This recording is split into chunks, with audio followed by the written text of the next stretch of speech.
Hi everyone! Today I'm going to show you, step by step, how to disassemble and replace the electronic circuit board inside a drill battery pack. It might sound complicated at first, but if you follow the right process, it's actually pretty simple. And anyone can do it at home. Before we start, safety first. Make sure your battery is fully discharged or has very little power left. That way, you'll avoid short circuits or electric shocks while working. You'll also need a few basic tools: a Phillips screwdriver, a soldering iron, flux, solder wire, a utility knife, electrical tape, and, if you have one, a multimeter to check the voltage after reassembly. All right, let's get started. Step 1. Open the battery case.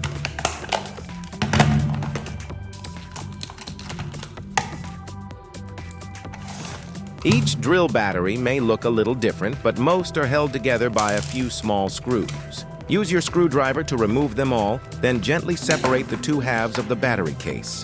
Be careful not to pull too hard. There are wires connecting the circuit board and the battery cells inside. And if you yank them, you might break a solder joint or snap a wire.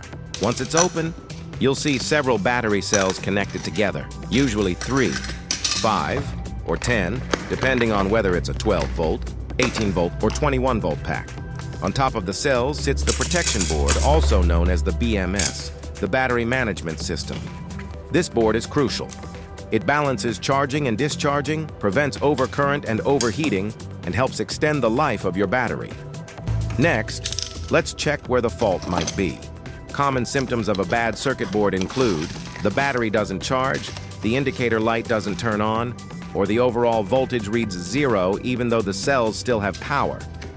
If you see these signs, chances are the protection board or its control chip is damaged. Before you remove the board, take a clear photo of the wiring layout. That way, you'll know exactly where each wire goes when reassembling: the positive lead, the negative lead, the temperature sensor wire, and the output wires. Now, use your soldering iron to desolder the connections.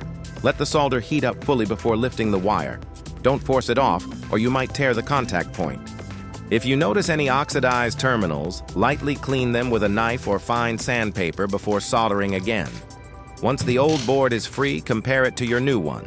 Most BMS boards have their specs printed on them. For example, BMS 5S 21V20A.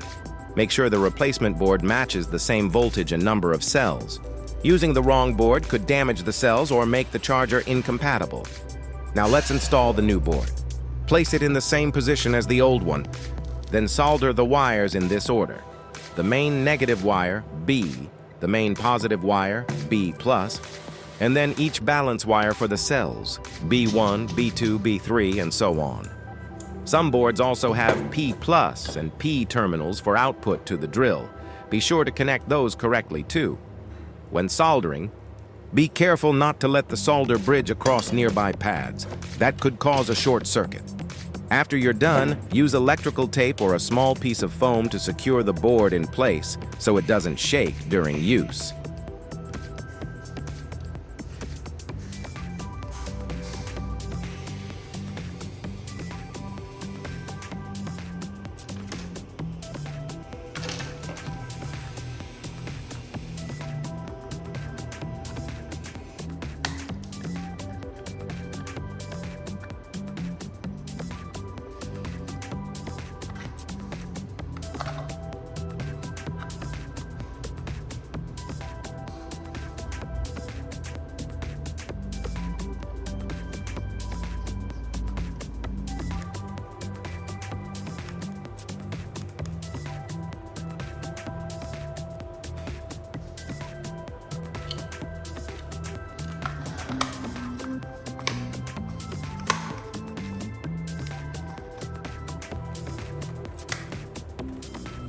Time to test.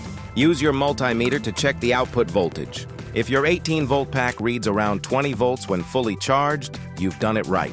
Then, plug in the charger and see if the indicator light turns on. If it does, and the battery starts charging normally, congratulations, the new board is working. Finally, reassemble the battery case, tighten all the screws, and attach it to your drill. If the drill powers on smoothly, without jerking or cutting out, you've successfully replaced the electronic circuit board. Here are a few quick tips to help your battery last longer. Avoid letting the pack get too hot while charging or during heavy drilling. If you won't use it for a long time, store it at around 70 to 80% charge in a dry place. If the battery starts charging too slowly or gets hot quickly, check the board and cells again. Replacing the electronic board correctly doesn't just bring your drill battery back to life, it also saves you a lot of money compared to buying a new pack. With a little patience and care, you can easily repair it yourself and understand your drill battery much better. Thanks for watching. If you found this guide helpful, don't forget to share it, so more people can learn how to fix their batteries instead of throwing them away.